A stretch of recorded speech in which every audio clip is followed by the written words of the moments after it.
everyone, my name is Jill Postma and I am the 4-H coordinator for Iowa State University Extension and Outreach in Lyon County. Today is the first of 3 virtual learning projects for the youth of Lyon County.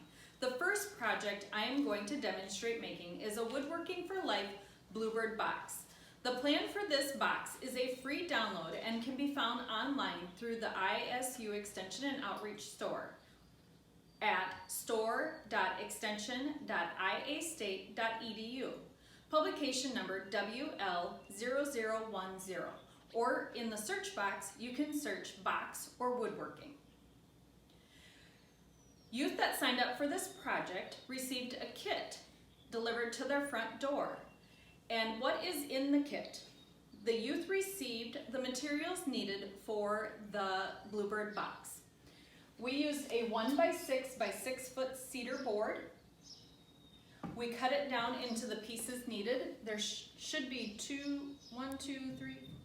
6 pieces in the kit, all labeled A through F. There are a pair of safety goggles, screws, and a few nails.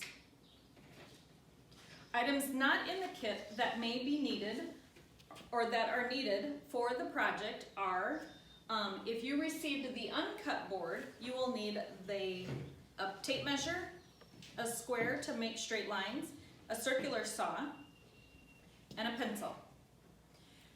For all the projects, whether it's cut or uncut, you will need a drill with 2 different size drill bits, and we will get to those sizes later in the instructions.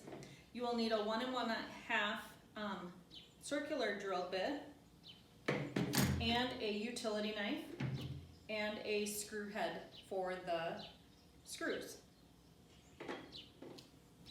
In the kit, you will also receive a packet of information. On the first page, it is important tips, tricks, and reminders. Remember to read all instructions and directions and watch video before beginning. Remember safety first. You should always wear your safety goggles. You'll want to wear long pants and enclosed shoes so that if anything falls off of the table, you are not injured. You'll want to gather all of your supplies before beginning. And when using power tools, especially a circular saw, you'll want to have an adult assist you or an older youth that has experience with using woodworking equipment. The second piece in your packet is the plans from the Iowa State University Extension and Outreach store for the Woodworking for Life Bluebird box. It has the supplies needed, the cut sheet for your cedar, and it has the assembly instructions. It also has a little paragraph with information on the Eastern Bluebird and how and where to hang your box. You will also receive the hot sheets for woodworking and environment and sustainability. Now this project could be in either of the project areas depending on the learning that you are wanting to do as a youth. It could be woodworking where you are wanting to learn how to use woodworking tools, learning how to make proper cuts of wood, and expanding on those life skills.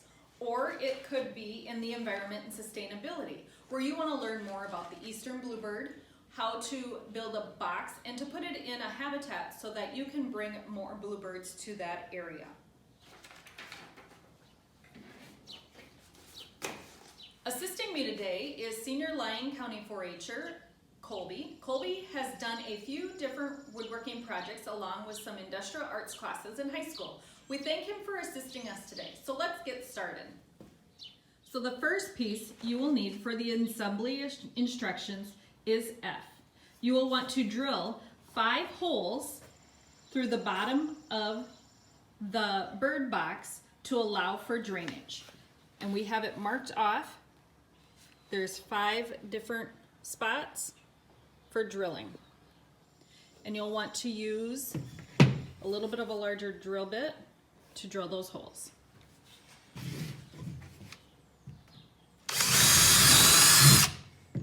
Remember to hold your lumber at the edge of the table so that you do not drill a hole into your table.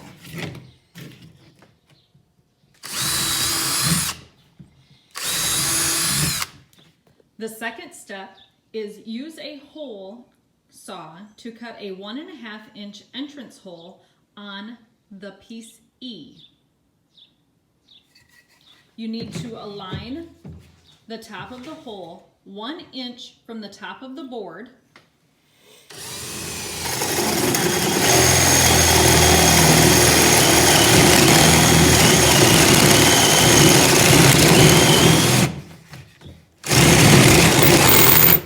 Here is the completed hole for the birds to be able to enter into the bird box.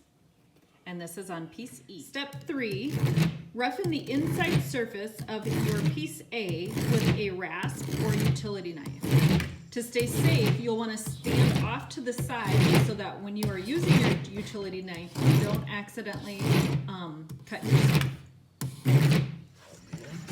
Next, we will attach sides C and D to the back of B. You will want to measure out 2.5 inches from the bottom of B. And C and D are your side pieces that are a cut angle. To prep the piece before we drilled the holes on step 4, we used a small drill bit the size of the screws to drill the spot where the screws will go. This was a 2-man project, so we had 2 people on it.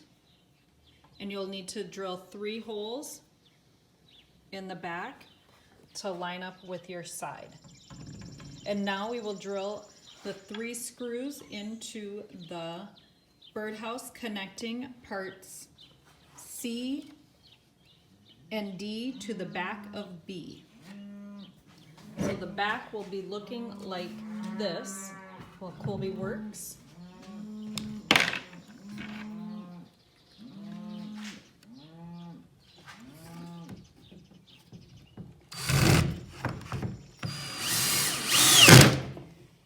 The screws in the kit that we sent with the kids, the top of the screw is a star screw, and that is the bit that we used on the drill.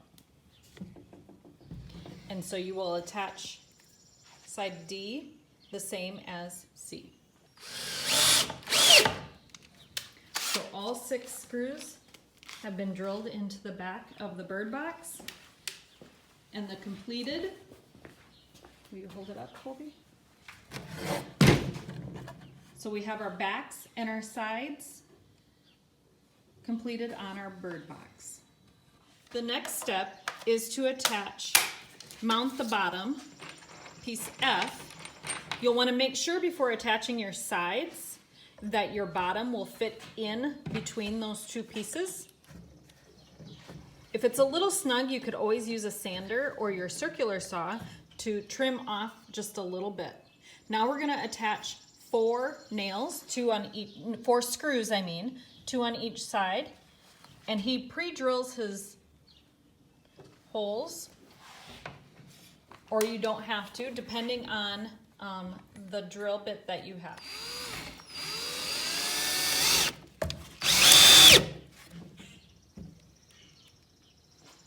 We're drilling the 4 screws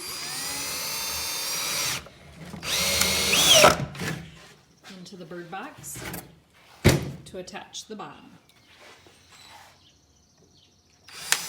Notice Colby is wearing safety goggles while building his bird box.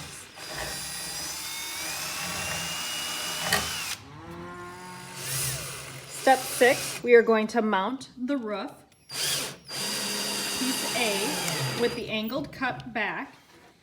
In the plans, you'll notice that A has a little circle here. We had to cut that at a 15-degree angle so that we could get it to go flush against the top.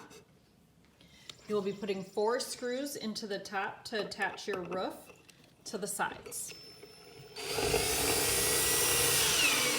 Step 7, the final step. You'll want to align the front, piece E, to be flush with the bottom of the sides. You're going to drill 2 holes in a parallel plane from each side into the front, and then push a nail into each hole to function as a hinge.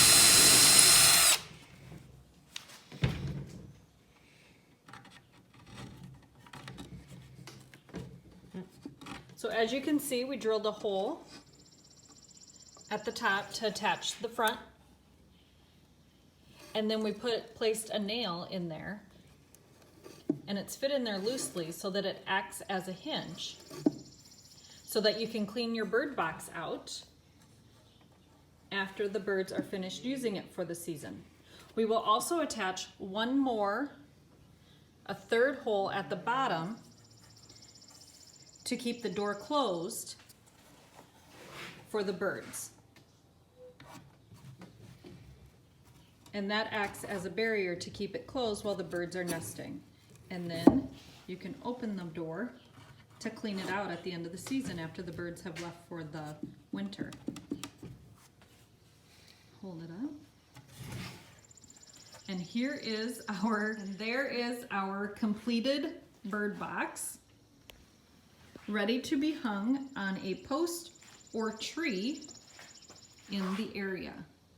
And we actually have 2 bird boxes that we will be able to hang and maybe attract some bluebirds. Reminder, the Bluebird Box is one of 3 plans available through Woodworking for Life on the ISU Extension store. There is also a wood duck box and a bat box plan that you can download for free.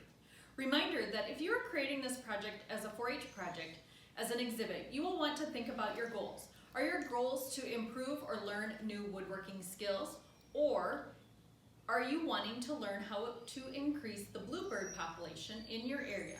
These are all great things to think about as you plan your 4-H project learning. We hope you enjoyed participating and learned some new skills and information on building a bluebird box for the eastern bluebird.